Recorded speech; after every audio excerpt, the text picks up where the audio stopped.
This Monday Night Football props and NFL Week 9 recap edition of the Sports Gambling Podcast is brought to you by Underdog Fantasy. Sign up with the promo code SGPN to score up to $1,000 in bonus cash. We're also brought to you by Rhythm. Get your 7-day free trial today by going to sportsgamblingpodcast.com/RITHMM. Hey, this is LeGarrette Blunt, and you're listening to SGPN. Let it ride.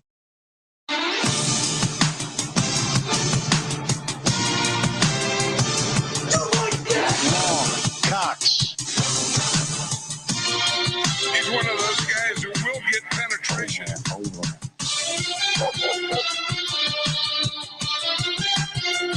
Check.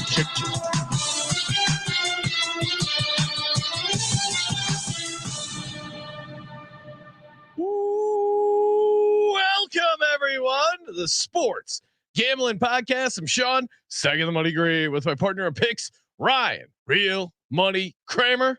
What's happening, Kramer? Dog. Hello, Sean. What's happening? Happy week 9. Happy week 9. Eagles got a victory. The Cowboys lost. That's always a good way to start the. Didn't just lose. No, they got destroyed. Didn't just get destroyed. As Dak says, we fucking suck, Ryan. We were ahead of market on the Cowboys, saying they sucked. And it's always good to hear someone admit they suck. As someone who calls a lot of people sucky, it's always great to hear when they admit, like, yeah, you're right, we fucking suck. So that was cathartic. Yeah, it was nice. Saquon Barkley was one of the craziest plays I've ever seen an athlete make. What's that? One of his patented fumble the ball without being touched. No, it doesn't matter. That he was touched. That was a bad call. There are a lot of bad calls today. The Eagles overcame it. A lot of softer team would complain about the refs, not the Eagles. They go get the job done. Picks wise, fortunately didn't hit my locks or dogs. I don't know what the fuck's going on. Yeah, it was one of those weird, favorites. A lot of favorites won, and then the handful of favorites I was on didn't cover. I was hoping it would be a nice icing on the cake. If it was a cake, to get the Colts money line home, they got off to a nice 7-0 start, and then Joe Flacco shit the bed. And here's what I'll do. We do have the Discord line is open. I am in, Ryan, ready to take calls. Feel free to call in, put someone in a locker. Nick Sirianni, partial locker. Although all that guy does is win, so it's hard to be that mad at him. But certainly some questionable decision making. But team looks sharp. We'll get to that when we break that game down. You got to put Joe Flacco in a locker because, well, not getting it done, not getting the Colts money line. Colts defense played really well. That interior D line was awesome, and they turned over Sam Darnold a ton. Still couldn't get the victory, but. Now all these Anthony Richardson truthers are like, see, it wasn't that bad with AR-15. No, Anthony Richardson was still really bad, and it would have been it would have been way worse than it was if he was out there for that game.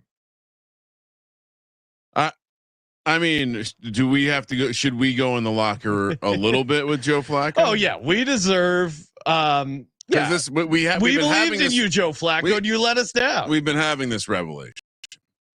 All these bad quarterbacks from like 8 years ago are suddenly playing good football. But Sam Darnold still played pretty bad. He got sacked a bunch. What do we call it? Fragile? Very fragile situation. Well, and certainly Joe Flacco is a hyper fragile situation. But who played better today, Joe Flacco or Joe Blacco? Joe Blacco did not play well, Ryan. And tight race there. I feel like I only want to use the term Joe Blacco in complimenting him, and I could not use it today because today it was like Jameis Winston hit the wall, Ryan. Bad Jameis. I don't know about. I mean, I there were some interceptions thrown, but also like the game plan for Cleveland was very interesting. Or I have to admit that the Chargers are good at defense. Chargers very good defense, well coached team. Wish I would have locked him up. Wish I would have put Falcons in the lock. That was easy money. My Broncos let me down. My Bo Nix love may have got ahead of the. I was very right on this. You were sans the pick 6 at the end of the game. it was a blowout. Yeah, it was. Bo Nix. Even though it's a pass funnel, he made some. He played well. I mean, I honestly, the Broncos offense, they moved the ball. He missed a deep shot touchdown. He airmailed another one. And there was that early interception. Really wasn't his fault, but I mean, I don't even think the Bo Nix and the Broncos, the offense wasn't the issue. It's just their defense could not stop Zay Flowers. I mean, that touchdown right before the half, that was a backbreaker. They had some chances in the first half to make it a game. But hats off to the Ravens not looking ahead. Yeah, I mean, I asked the question: if the Broncos can't run the ball, what happens? But again, I don't even think it wasn't about the Broncos not being able to run the ball. They just couldn't get a stop on defense. Yeah, little A, little B. No, so you thought you watched that game and you thought it was about. I mean, I thought the Ravens destroyed them, but I also thought the Broncos couldn't do much on offense, and I thought Bo Nix played like a rookie. I mean, it wasn't his fault they lost. He also didn't help them win. I don't know. They moved the ball. When you let Lamar Jackson throw for 280, let Derrick Henry run for 106, Zay Flowers 5 of 127 and 2 touchdowns. It's the soccer mom coming out in you again. No, I can't say anything bad about Bo Nix. He played a great game. No, he did. He wasn't the issue that in why they lost. He wasn't the top issue. No, he made a great catch. He did. Caught a touchdown pass. He literally scored their only touchdown catching the ball. Yeah, come on. It wasn't all roses for the offense when they couldn't run the ball. That's all I was saying. Okay. You're very defensive about it. No, I watched the game. I didn't think it was anything about their inability to run was not why they lost. They literally did not get one stop on defense. Yeah, I know. And they also couldn't score many points on offense because the Ravens were able to stop. Even if they were able to run the ball a little bit better, that would have not helped them win the game. Okay. All right. Chad is lit. The cup ladder came through. Puka ejection was worth some shed powder. Yes, everyone is loving shed powder as a reference. May have to dip into some shed power. I mean, just a weird week 9. Why did we can't eject NFL players? Can we agree? Like, unless they commit an actual crime, can we agree that you can't eject guys in the pros? The Puka ejection was incredibly soft. Like when you said he threw a punch, I was like, I watched that. There was a hand going to the helmet, but I wouldn't call that like a real punch. I was very surprised. And then Brian Branch, very surprised he got ejected. Like, yeah, sure, throw the flag, but I don't know. Ejection? Why would that warrant ejection? And like, there's one of those a game. The guy that knocked Chris Olave out, he didn't get ejected. No ejection. They did 4 flags came flying in. Oh, and that's another one. Put the entire Saints organization in the locker. How do you lose to Bryce Young and the Panthers? And the Panthers didn't look good. And Alvin Kamara had a massive game. It just highlights how bad Derek Carr is. I mean, how do you lose to him? I mean, I saw a post about him being the leader in losses every season into his career, and he's now tied with someone for most losses through 11 seasons. Shout out to Derek Carr. Easy saying he's going to call in when we get to the Lions. It sounds like a plan. Easy even gave out Kirby as the guy who would get the interception. He ended up getting a pick 6. Jordan Love looked comically bad. Whoa. What do you mean? Are we talking about the same Jordan Love? Yeah. Is this the elite quarterback who's making the most money in the NFL right now? That Jordan Love? Yeah, Jordan Love. The same Jordan Love who bet against himself last year by signing a shitty small deal that then he had to hold out 1 year into a 2-year deal to get more money. I got you great CLV on that Packers pick. I mean, we picked it at 3.5. I got Green Bay plus 3.5 in pocket. What did it close at? Through a key number of 3. You didn't get me any CLV. I don't want. Oh, what do you mean? I was on the right side. It's all about getting the CLV. It doesn't matter if you win or lose. Situation with a negative CLV bet coming in, easy peasy. I mean, score was not representative of the game. When we talked about it on Wednesday, I did think we would get Malik Willis, and watching that game, I think Malik Willis would have given them a better chance to win. And I'm not doing that as a bit. I thought I agree. You give a mobile quarterback like that instead of Jordan Love hopping around with the pulled groin. And you were onto it, Ryan. I thought they would play Malik Willis. Sean, 100% of his games, he's thrown an interception, which We should celebrate interceptions today because Jameis did get his 100th. Yes. And in the same day that Jameis got his 100th interception, Derrick Henry 100th rushing touchdown. Yeah. 100th touchdown. So yeah, Centennial episode. Great day. Big day. Big day for the NFL. Big day for the NFL. Ryan, last thing I have, because someone this either came across my feed or someone tagged me. Did you because we're talking lockers. You want to know who gets thrown in the locker? Jalen Waddle, by anyone who bet the Tua over passing yards. He lost like 25 yards. So Tua had 254 yards with 5 seconds left in the game.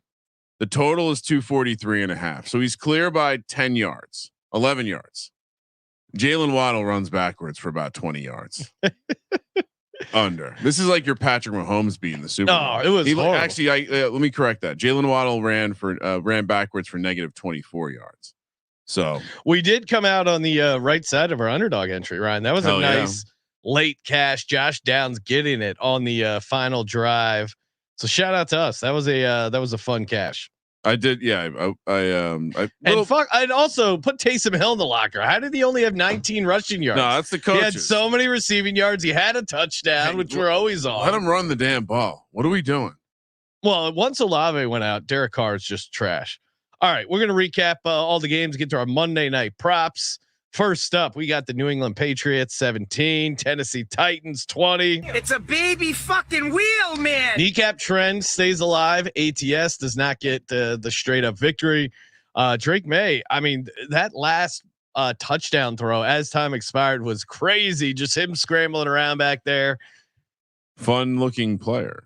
Yeah, fun looking player. I did not have my eyes on this game a ton. It was fairly ugly, but we had it on the teardrop. Yeah, we put it on like the below the eye level. Yeah, so not fully on God's eye. But what I saw was, I don't know. I mean, both teams are pretty rough. The biggest thing for me is if you're Gerard Mayo and you're down, whatever 7, you get that touchdown on the road. You're what 2-6. Yeah. Why do you not go for 2 points there? I don't get it. I understand maybe why you don't go for 2 points if they have a chance to still go down and get a field goal, because then I think it becomes less valuable, but you have a chance to win the game. Haven't we seen this a number of times? Young coach, young team, and hey, they look back to this is the game when we went for 2 as like a galvanizing moment. There's also less of a risk of like losing the game back the way they lost it. Yeah. Versus just losing because you didn't get the 2-point conversion. Kind of with you. Tennessee. Very interesting situation there. Quarterback.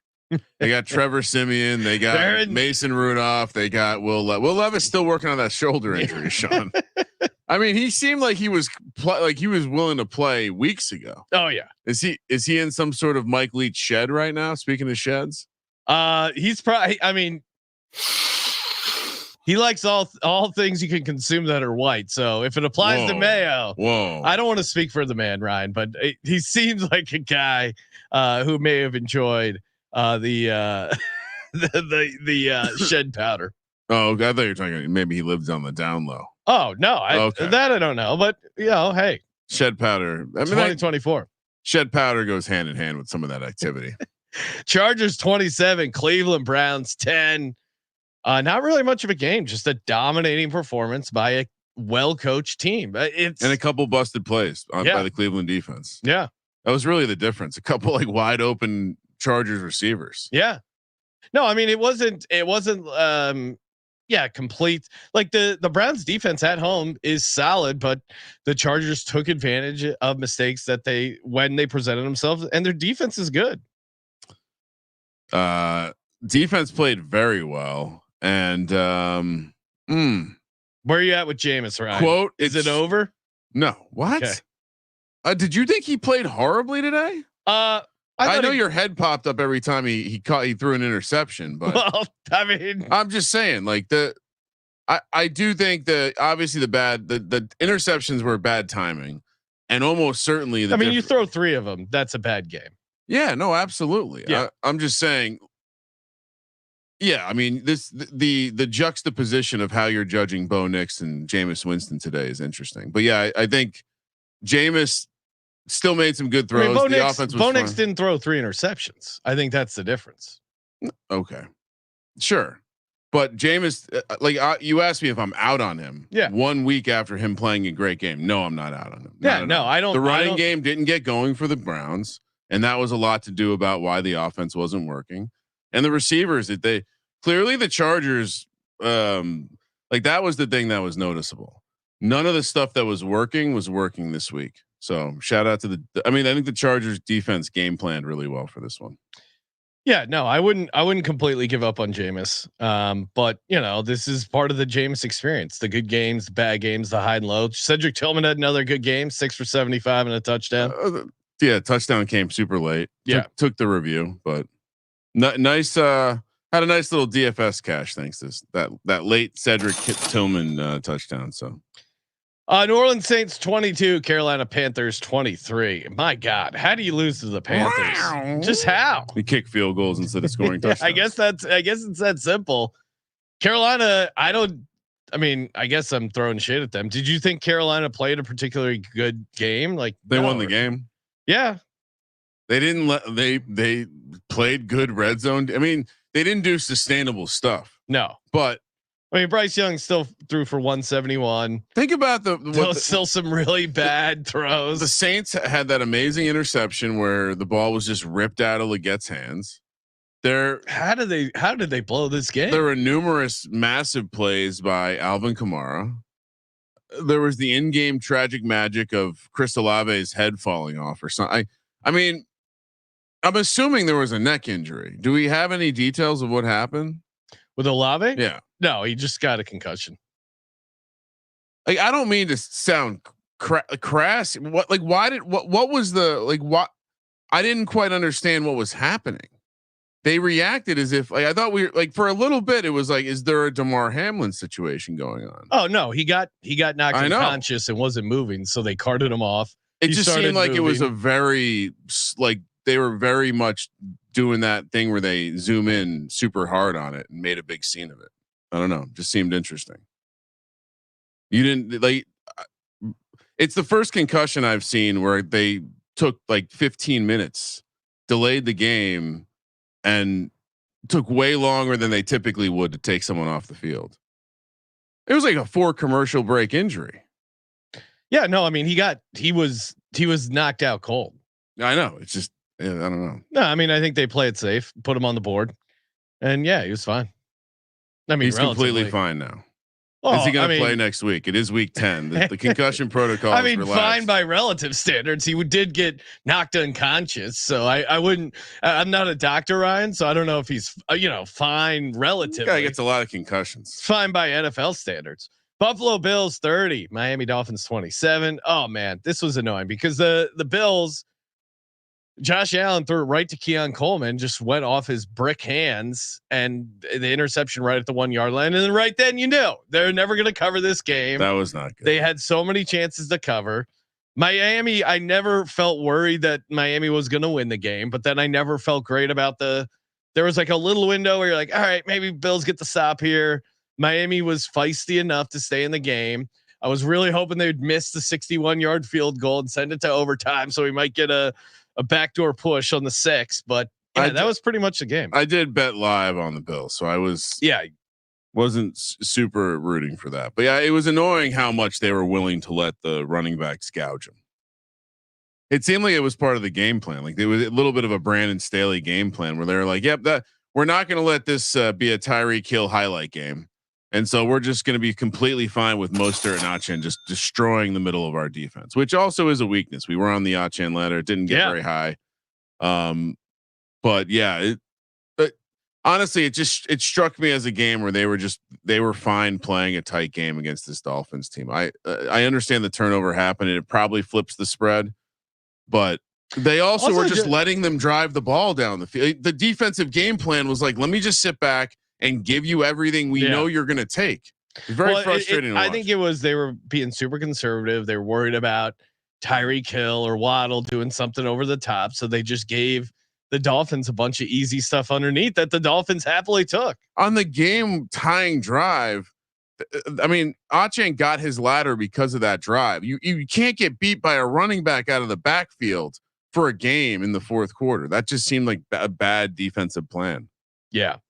Falcons 27, Dallas Cowboys 21. This was very nice. The Atlanta Falcons take care of the Dallas Cowboys. Man, Dallas and Dak got knocked out of the game. It was a hamstring issue, even though his hand was cut up and bleeding. Supposedly that wasn't the issue. Devontae Adams type of hamstring situation. Yeah, I have no idea what's going on in Dallas. Obviously Zeke didn't make the trip. I wonder if you're Zeke. Do you think Zeke watched the game?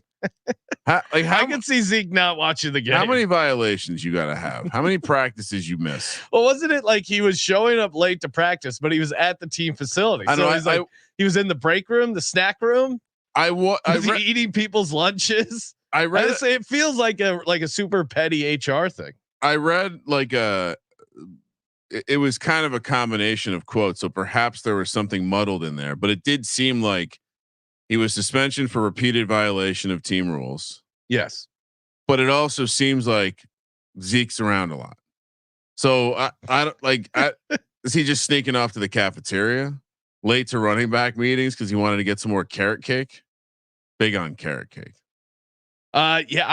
No major takeaways. Yeah, if you don't pressure Kirk Cousins, he can move the ball. Another 3 touchdown game from old Kirko. Dak 133 passing yards. Not gonna get it done. Dak. Good. Who did? You look good. Yeah, on the sideline, telling the whole world his team sucks. They suck. Does he get suspended? It's interesting. I mean, they were reading his lips. So conduct detrimental to the team. That seems very detrimental. Yeah. You're saying we suck when you're out of the game.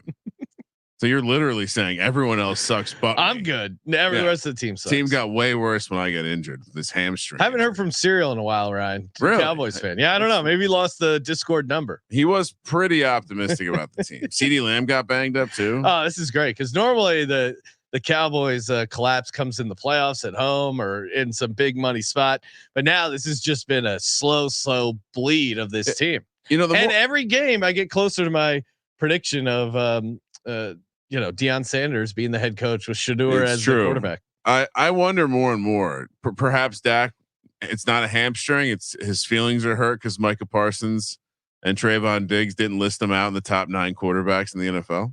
Perhaps it's emotional. I mean, everyone thinks we're haters, but Cowboys only 1.5 games back from the number 1 pick overall.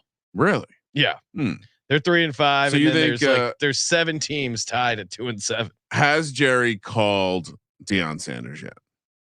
Not yet, but I think have they back channeled to him yet? Whoa, Ben Mendoza in the chat saying, "I'll take Serial's spot.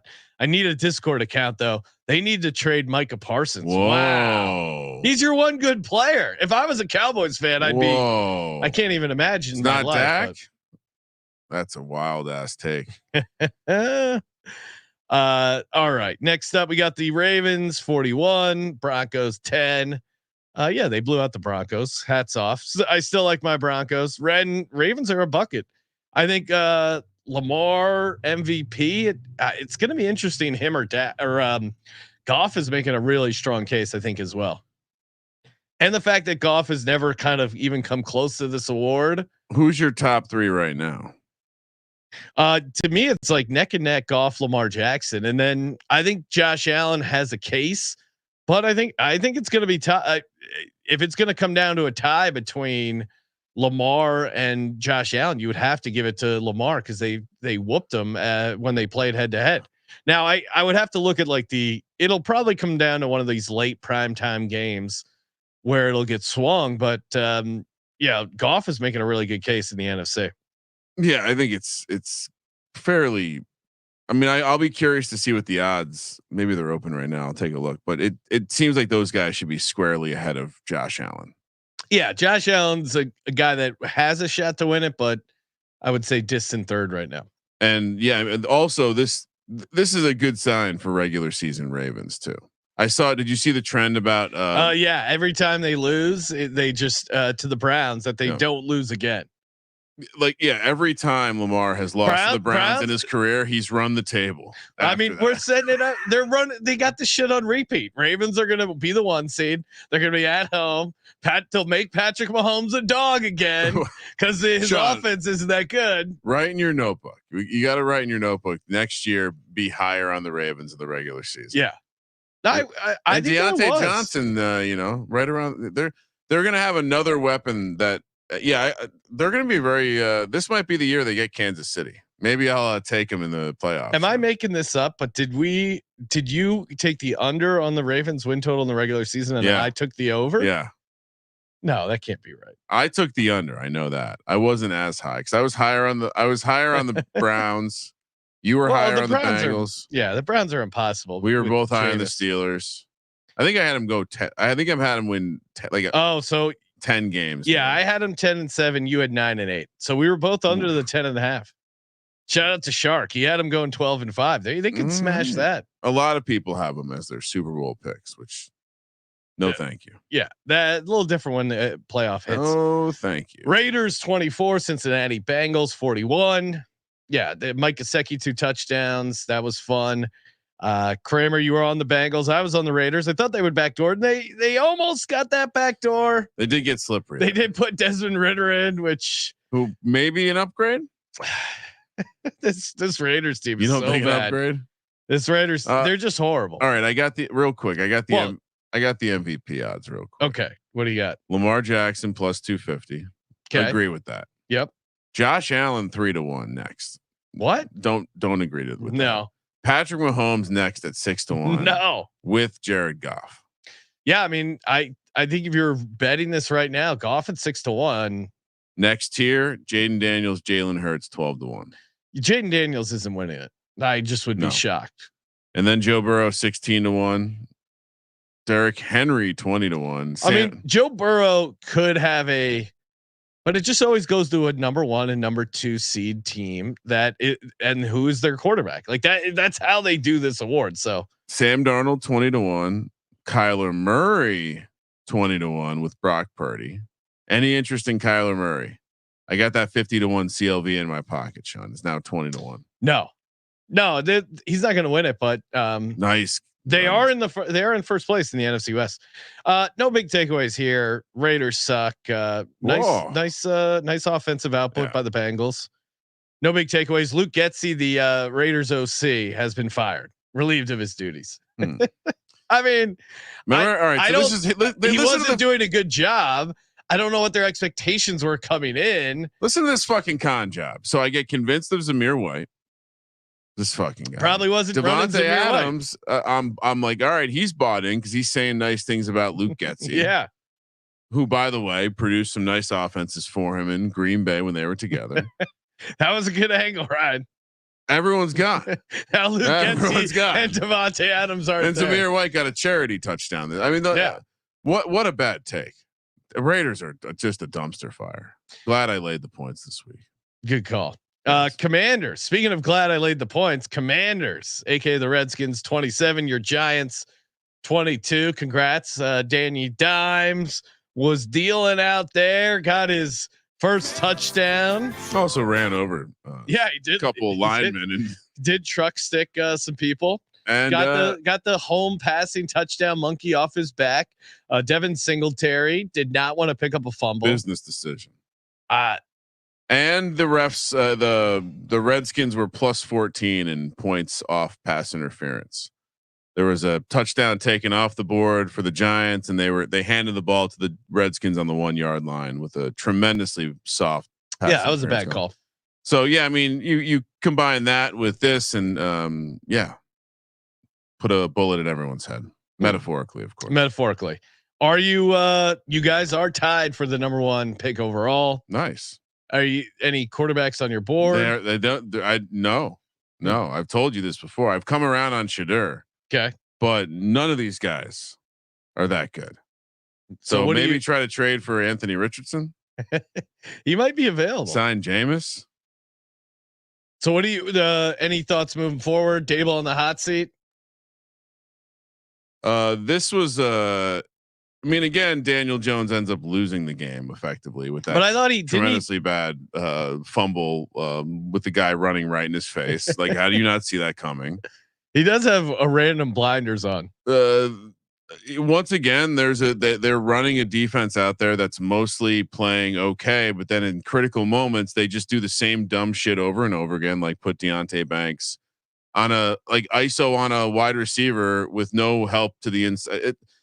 They make some of the same mistakes over and over again. They're still running out a punter that shanks 1 out of 4 punts. The kicker, no kicking. The Scottish hammer. I don't understand why. What are we pro Scottish? He's got a cool nickname. How about we just get a fucking punter? We don't need a Scottish hammer. What is a Scottish hammer? They wear skirts. Just a hammer that's Scottish, I suppose. Yeah, it's just. Is it a dick? Is it a metaphor? They wear skirts. Cardinals 29, Bears 9. My Cardinals. Your lock, Ryan. Nice work on that. I also what an easy that. pick. It was funny hanging out at the Circa. It was like probably 1:30 ish, 2 a.m. hanging out with CJ. We went on a little pleaser card bender. You guys had I mean, it wasn't a bender. You had a handful of cards. Yeah, and it's like, all right, it was a lot of fun. One pleaser. It was a lot of fun. Plenty. And then Ryan came back down after saying goodnight and he comes out. He's like, I came down to bet more on the Cardinals. Well, all right. First of all, I have an alarm that goes off at 1 a.m. says go to bed. This was but past 2 a.m. So already we're in the danger zone. And I got back up to the room. I was doing inventory and I realized I didn't put the mega whale down on Arizona like I had intended. And so I came back down because I knew I wouldn't do it in the morning. So yeah, it was a good move. Although I did end up betting extra stuff that wasn't worth it. Yeah, it's the late ads usually don't work out. But Kyler and this Arizona team, as I was highlighting, underrated, Sean. Yeah, no, good call. 3 wins in a row for this Cards team. They did play a very tough first half of the schedule. If you look ahead to the rest of their schedule, very soft. And it'll be interesting to see how things shake out. Philadelphia Eagles 28, Jacksonville Jaguars 23. Got a little interesting, probably more than it should. I do think Saquon was down on that fumble. Regardless, Eagles get the win. Don't get the cover. Eagles were up 22-0, and then again that Saquon fumble return for a touchdown kind of got him back into it. But the Saquon jump, the backwards jump thing, cannot be stressed enough how awesome that was.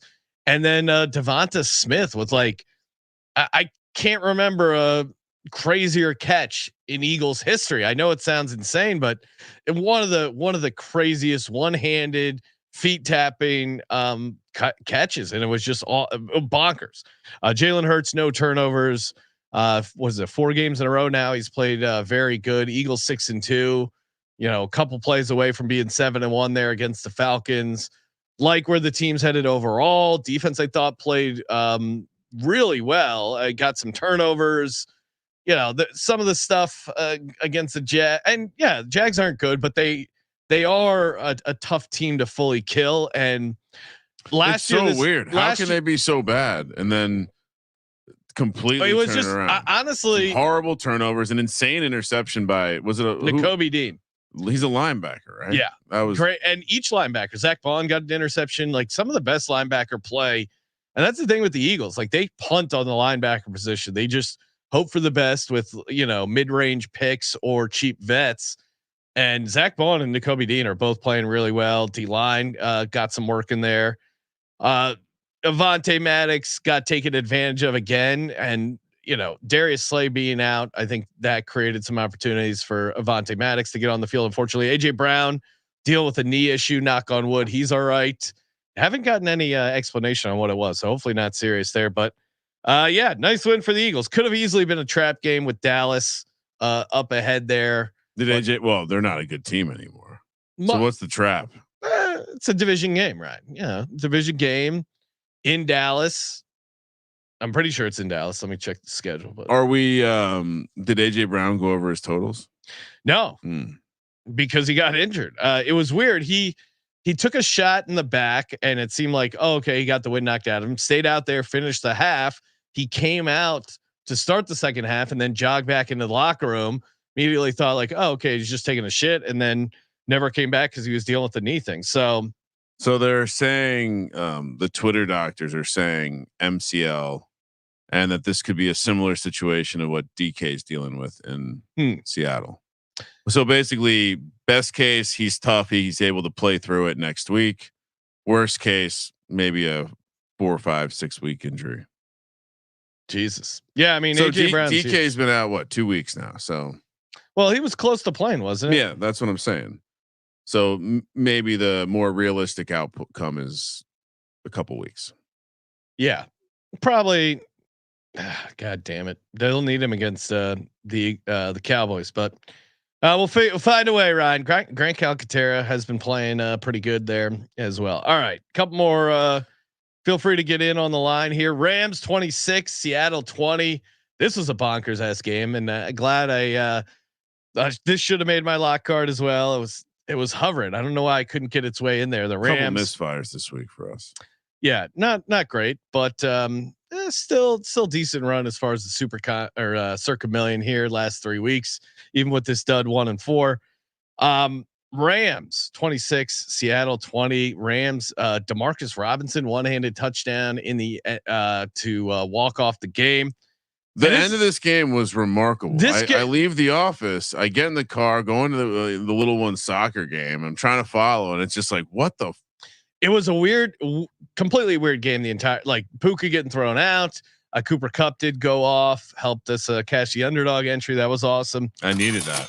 And yeah, it was this weird back and forth. And then they had the Rams had a pick six in their own, like running 100 yards. Yeah. Gino had multiple turnovers, looked really bad. And then next thing you know, he just keeps chucking it up to JSN. They go down, they score, they tie it up, send it to OT. They get the ball, they're driving in OT. I'm like, fuck, I need this Rams win. This is brutal. Third, and they're out in like the I want to say like 15-yard line, 20-yard line. 3rd and 1, go for it. Or the 3rd and 1, just, like run up the middle, don't get it. And they don't kick the field goal. These coaches, and I could have done 10 minutes on Nick Sirianni, like when to be aggressive and when not to. 4th and 1 in overtime after they just stopped you. And the announcers are like, I like going for it. Worst case, your defense is playing good. No, you know the fucking rules in overtime. What are you talking about? If they stop you, then they win the game with a field goal. They don't have to go that far. This is Matt Stafford. Kick the field goal and force them to beat you with the touchdown. Now, as luck would have it, Demarcus Robinson got that one-handed touchdown, but still kick that field goal there. It'd be one thing if 4th and 1, you won the game. You still had to go like 20 yards to get a touchdown. It made no sense. It isn't. I mean, it's almost like the guys who call the games, at least some of them, they don't actually watch or consume any football content. Yeah. How does that? How? What are you? Is it the looks? How do they get these jobs? They routinely don't know the basic rules, the basic review rules. It's just like when Mark Sanchez is one of the best analysts we got. Mark Sanchez has been growing on me, Ryan. I'll be honest. And then he understands the rules. First of all, starting there, the Adam Archuleta, that guy's the worst. I mean. You want to talk about a guy who literally he walks into the studio, picks up a couple pieces of paper. He's like, all right, I'm ready to go. The Tiki Barber and who was it? Tiki and whoever the 3-man booth that they had doing the Eagles game, they kept getting the score wrong, which was driving me mad. A lot of it's interesting. Some guys like to go for 2 there, Jason cut it to 14. Like they were just off on the score for a long time, and no one corrected them. So I think Fox. I looked into this after the fact because I heard a lot of the audio from the game, Sean. And yeah, I've been critical of Tiki in the past, but putting him with Jason McCourty makes him look like a fucking savant. And by the way, I think Fox put them together because they're both twins. I think there's some too cute move here where it's like, yeah, let's have a 3-man booth. We'll get Tiki and. I mean, Jason McCourty says the dumbest shit out loud. I'm against 3-man booths to begin with. Like it's just rarely. And Kobe worked. Yeah, rarely does it work. Like it's just especially if you don't have great chemistry with the people to begin with. It's just a bad dynamic. Or if you have nothing useful to say. I mean, it also doesn't help that Tiki is a fairly refined speaker and all that stuff. Jason McCourty just sounds like an idiot. and you can just hear them working around each other. Yeah, it's just weird because then you got the play by play has to like set up bits for each of them. It really just the perfect 3-man booth is where one of the men is on the sideline. The tone, like when Goose was on the sideline, that worked. Yeah, because he would chime in from time to time, but he wasn't always there. It was a different dynamic. But his mic was hot all the time. It's not like a sideline reporter where they say, "Okay, you're going to talk for 15 seconds now." Yeah, Goose could talk whenever the fuck Goose wanted to talk. Anyway.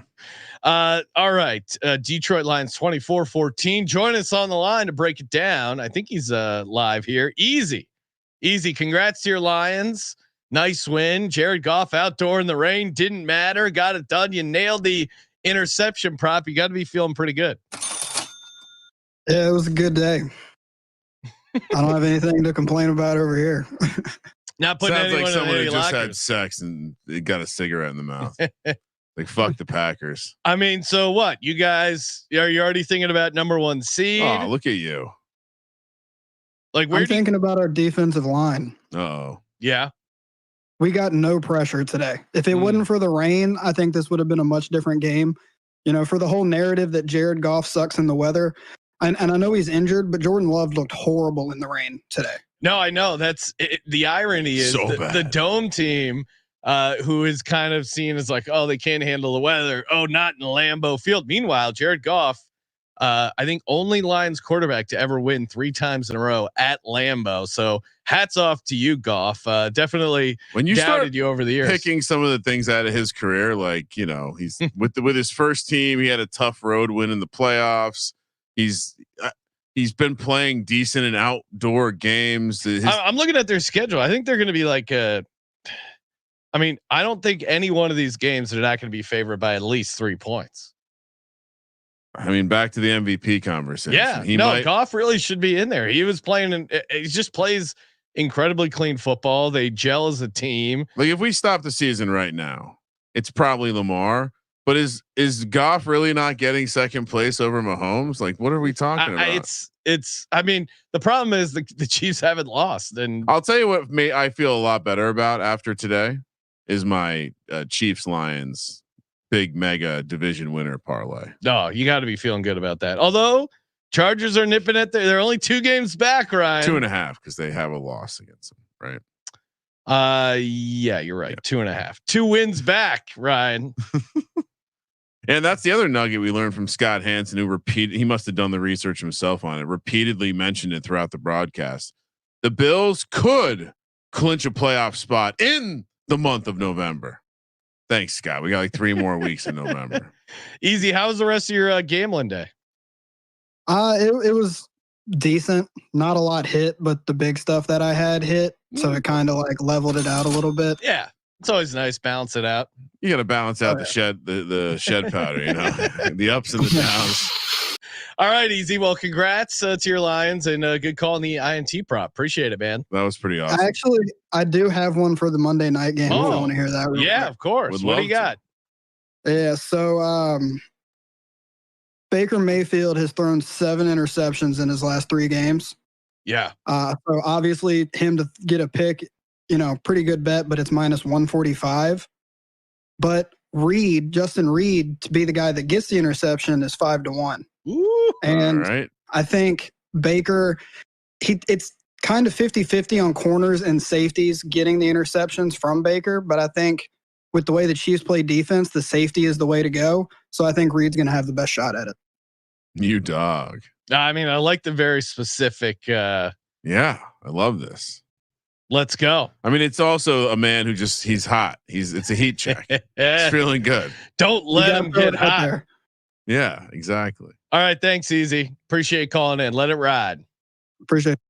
And of course, let it ride over to BetUS, sportsgamblingpodcast.com/BetUS. Bet with the best, baby. Been in business for 30+ years. You know, go over to sportsgamblingpodcast.com/BetUS. Easy deposit, even easier withdrawal with that sweet cryptocurrency. Use that promo code SGPN while you hit that link so they know we sent you. First touchdown, prop bets, they got it all. Get down over on sportsgamblingpodcast.com/BetUS. We're also brought to you by Underdog Fantasy. Promo code SGPN, 50% deposit match up to $1,000. Underdogfantasy.com. Promo code SGPN. We'll be giving out our lineup coming up here in a second. Talk some props, all that and much more. But get started today. Underdogfantasy.com. Promo code SGPN. Kramer, first prop. What do you got? I wrote this down early in the week, and I was like, I gotta save it for the Monday night show. But Patrick Mahomes, we kind of talked about this on the prop show. I think his price for interception is completely out of whack. I wrote it down too. It's you're getting plus 105. It's all right. So when we first mentioned it early in the week, plus 110. Not bragging about CLV at all, but this should not be plus 105. Yeah. This should probably be price closer to where Baker's at it. Minus 125, minus 130. So yeah, you have to play the Mahomes interception in this one, especially against Todd Bowles. And he's not quite Jordan Love status when it comes to mega lock interception, but no, anyway, I mean, we're both on the plus 105. How can you not? All right. I'll give you my second then. Let's go. Anytime touchdown market. We've been having some fun with this. Kokeef? No, I saw Mike Oxmall, our buddy. He liked the Kokeef prop again. No, it's very simple. It's Cade Otton. Oh yeah. Well, I have him in the first touchdown, and I also I like Cade Otton anytime. Do I play that or do I play his over receiving yards? Because his over receiving yards are 51.5. Yeah, play the receiving yards. All right, so I'll give different. But here's what I'll give you a bonus bit of information about the Cade Otton anytime. The price I got is plus 240. That's pretty much the price most places. But if you have Bet365, who I don't know if they're juicing stuff right now, Cade Otton is plus 333 to score an anytime touchdown. If you have an account there, you're obligated to play that. That's ridiculous. He's the primary target. It's a 9-point spread. I mean the needle for him not to the needle to thread for him not to get involved is crazy because I like the Cade Otton over 51.5 receiving yards. And I think the latter and the alt stuff is in play for Otton as well. Receptions or yards? Yards. I would go yards. I think both are good, but I would go yards because it's really the Chiefs' only weakness, and he's their primary target. There's a decent chance they're playing from behind. If they are somehow ahead or if they're moving the ball, it's because Cade Otton is involved. Like Jalen McMillan is a little banged up. It's like Sterling Shepard, Trey Palmer, like they're pretty thin without Godwin and Evans. And the running game's been hit and miss. And that Chiefs D line is so good against the run. Like the only thing they can do is throw it to Cade Otton. Well, so then isn't the stack to just play the Baker passing yards as well? Yeah, I think so. But I'm a little concerned about their offense overall. But what do you play? Well, I'm not because I think their offense has been very clear in games when they fall behind, especially like they're going to go right to. Well, and look at that Ravens game. Like Baker racked up a tremendous amount of yards and touchdowns in garbage time. Yeah, not to say this game's going to be operated in garbage time, but I'll take the under. Yeah, no, I don't. I think they'll hang around for most of it. If I had to guess, I do like them in the points. 236.5 is the number. That feels good. I mean, what did the Raiders get on them? And that is, I can't tell. Gardner got 209. Wow, Chiefs. Come on. No, I think I would definitely price Baker better than Gardner Minshew. As far as a Chiefs prop, that's not negative, like the Mahomes over a half interception. Xavier Worthy, Ryan, over 36.5 receiving yards. And that one's courtesy of our good buddies over at Rhythm, sportsgamblingpodcast.com/RITHMM. Love Rhythm. Love their models. Been helping me do very well in props.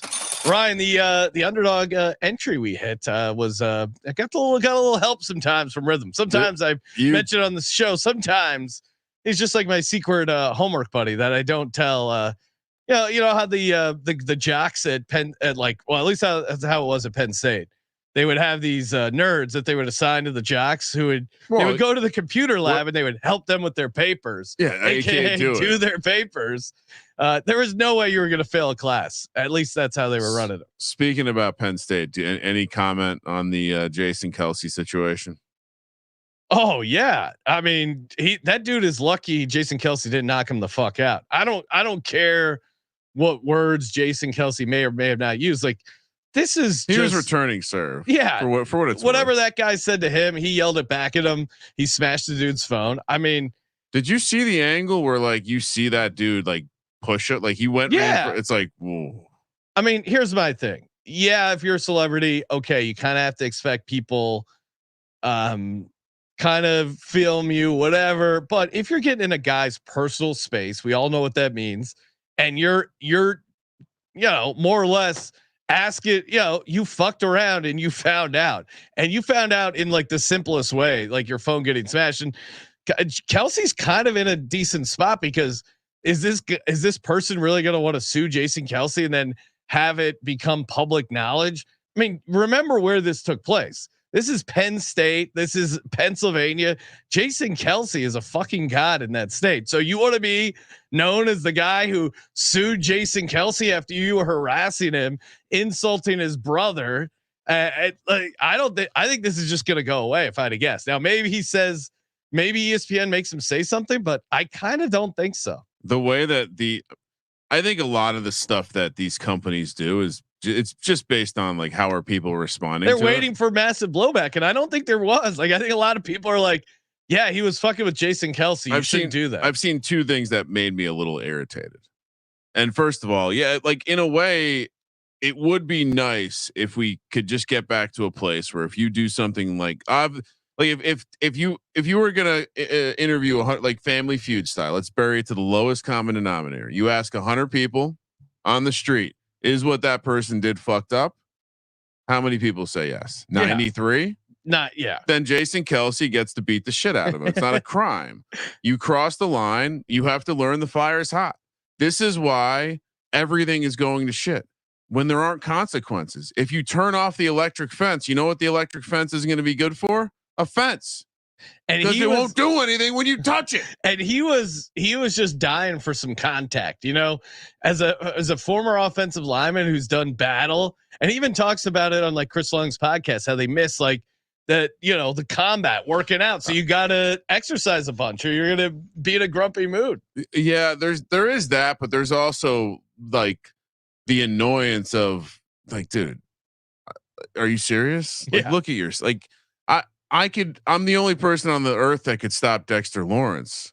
You think you're like, what do you think he could have done to that guy? I mean, I got scared for that guy when he turned around, and it reminds me of when my dad was making all these noises at the San Diego Zoo, and this gorilla like turns his back on my dad, and my dad keeps fucking with him like trying to imitate a bird noise. And the gorilla looked up, saw that there wasn't a bird, realized it was my dad fucking with him. So he just turns around. He's just like putting something together, and he had like built this shit bomb that he whipped at my dad.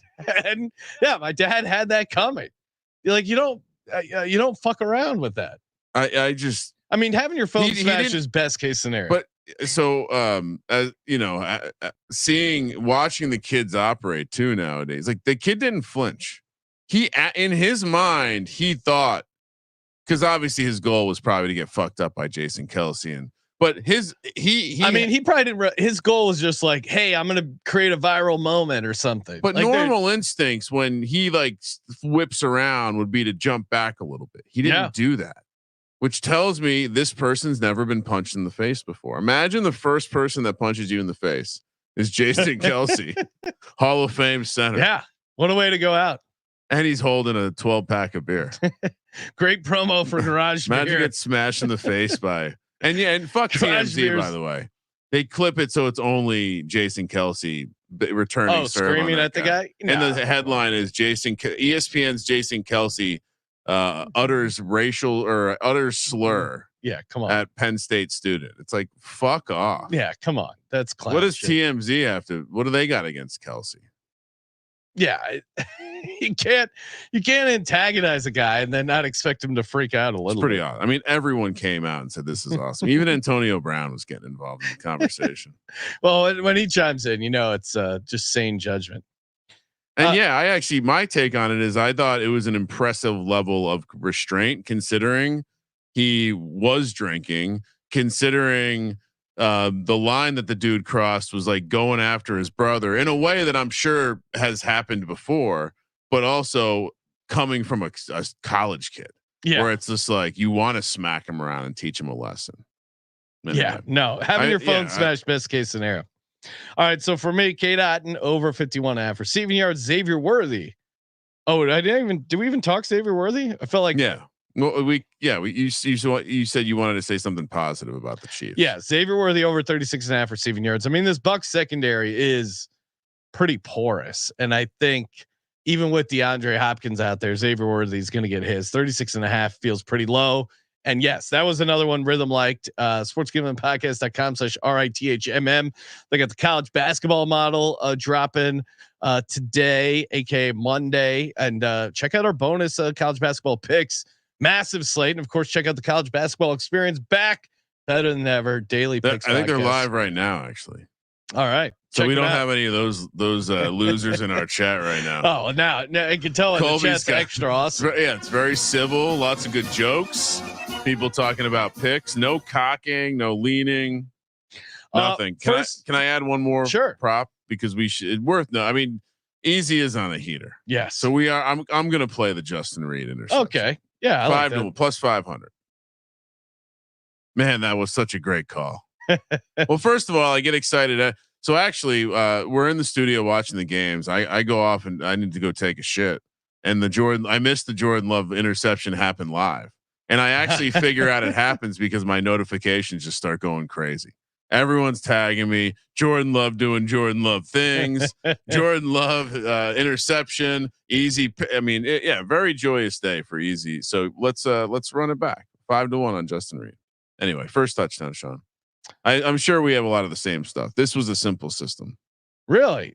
Maybe, thought so. Maybe I got a little cute here. We both have Kate Otten. 18-1 was the price I was. I don't have Kate Otten. Oh, did not play Kate Otten. Oh, I could have sworn you just said you had Kate Otten in first touchdown. Oh, you're right. Never mind. Sorry. It was, what was it? 18-1. 18-1. Okay. No, I saw the price earlier and then I was meant to come back and see if I could get a better price. I've been tracking too. They open these prices and they just get worse, like on aggregate. So I almost maybe should start betting the first touchdowns even earlier, Sean. They do put them out awfully. So Kate Otten 18-1, then Baker 35-1. Always love Baker feeling dangerous. Yeah. Then system. I'm also going to go Sean Tucker at 37-1. I would not be. There's rumors about him with an expanded role. We saw him randomly go off. I think it was that Monday night game previously in prime time. Do you know who leads the team in rushing? Who is it? Bucky Irving. Bucky Irving. Yeah, like Bucky Irving's a fun dart throw. He's 37-1 for a guy who's going to get some carries. And then Ryan on the Chiefs side, why not? Our good buddy Carson Steele 32-1. He's involved in special teams. Andy Reid clearly hasn't given up on him yet. 32-1 Carson Steele, 18-1 Kate Otten, Sean Tucker 37-1, Baker 35-1. Kramer, what do you got? Yeah, so Otten 18-1, Baker 35-1. Those were simple. And then tight ends and quarterbacks on the other side too. Noah Gray been very involved in the offense. In some ways, he seems like he's filling as much of a void as anyone else that they're bringing in here. And then Mahomes 22-1. Are you kidding me? Done. Open and shut case, Johnson. For me, DGen only parlay, Ryan. Anything you got cooking up, and then we'll talk underdog entry. Well, all right. Is it crazy to just do Noah Gray 2 touchdowns with Kate Otten 2 touchdowns? Noah Gray 2 touchdowns because I like the tight end matchup, and I know Kelsey just had a good game. It's just taking the same 2 guys, Kate Otten with Noah Gray. No, it's not crazy at all. Okay. I'm gonna go even simpler. Baker Mayfield 2 touchdowns. What's that price?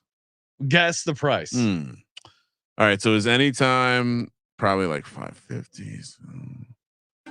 Are you able to get 50 to 1 on this? Oh yeah. Keep going. Really? Keep going. 60 to 1? Keep going. 80 to 1? Keep going. 120 to 1? 110 to 1. Really? Yeah. For Baker Mayfield, 2 rushing touchdowns. That doesn't. He's got 2 touchdowns correct. on the season, but look at his look at this stat line. He's got a 6 for 42, 5 for 34, 3 for 29, 5 for 22. That doesn't seem right. It does seem like he really he likes to run more in prime time and on the road. All his three biggest rushing games have all been on the road, and all the Atlanta game was prime time, the Saints game wasn't, and then the Lions game. Those were also dome, but then he was pretty good. At home against Baltimore. But, Yeah, that's a nice price. yeah, 110 to 1. Baker Mayfield, 2 tutties. Did I say the number for mine? I don't think I did. 550 to 1. All right, I like that. Come at me. Come at me, bro. Okay, If you wanted them individually, 25 to 1 for K-Dot, or 20 to 1 for K-Dot, and 50 to 1 for Noah Gray. Zen in the chat is liking it. He goes desperation and no receiver 1 and 2. Like that. It's a complete desperation play. That's when you play the quarterback rushing touchdowns when they're desperate, Ryan. Yeah. I also think that you also want to look to see how the defense is going to play them. And I think the Chiefs will be fine letting Baker run. And I think the Bucks will be fine letting Mahomes run. You kind of have to be. So I think the way that they're both going to look to pressure, you're going to create rushing lanes. This is deep film study analysis here. Both have very good rushing matches. No, I mean, to your point, like they'll probably sit back in coverage and not play the Baker run at all because they're not worried about losing the game. No, I mean, Spags isn't going to mess around with that. And he's probably going to blitz, which leads to Baker running more. If you watch the Chiefs, they don't really mix it up that much. They just mix it up on key downs. They just have a really good front. Yeah. Chris Jones is very good. All right. Good stuff. Let's go. You want to build a little entry here? Yeah. What are we doing? Underdog Fantasy, promo code SGPN. So do we get, is it two leg? We just hit a 3-legger. Yep. How many legs do we are we looking to do here? I think 2, 3. I like the 2 one. Two is better than 3. Well, I like going bigger on the amount and only doing 2 entries. It feels like we got to put K-Dot in there. Do we do K-Dot in touchdown or K-Dot in yards? K-Dot in receptions? K-Dot in fantasy points. What do you think about that? Ooh, okay. We had 9.95. I mean, it does seem low. Yeah. If he gets the touchdown, he's probably smashing this. But do we just not bet the touchdown? Because touchdown, you do get a little bit of spice there. But touchdowns have been bad. Yeah. So let's not do a touchdown. Fantasy points. Yeah. Okay. Got it. What about, we need one on the Chiefs side. What's interesting on the Chiefs side? Xavier Worthy's interesting. 35.5 receiving yards on Underdog. Justin Reed interception is on the card. Justin Reed. Oh, really? Wow. Yeah. Gotta love this place. Patrick Mahomes rushing attempts. 4.5. Whoa. Get those kneel downs. Yeah. I mean, they are good at doing the kneel downs. Would you like that better than his rushing yards are up to 20.5? Wow, it's kind of crazy. He's got, let's see. But you can quarterbacks can run on the Bucks. All right. Last week, 6 rushes, 17 yards. Week before that, 5 rushes, 39 yards. Week before that, 6 rushes, 22 yards. Week before that, 5 rushes, 12 yards. Week before that, 6 rushes. Take the over rush attempts. Okay. Higher rush attempts for Patrick Mahomes, 2.67. So I do think we need one more. Really? I think so. Okay. Not 100%. I thought you were saying you were going big. Yeah. All right. What do we want? What should we add? Do we want to add a kicking angle?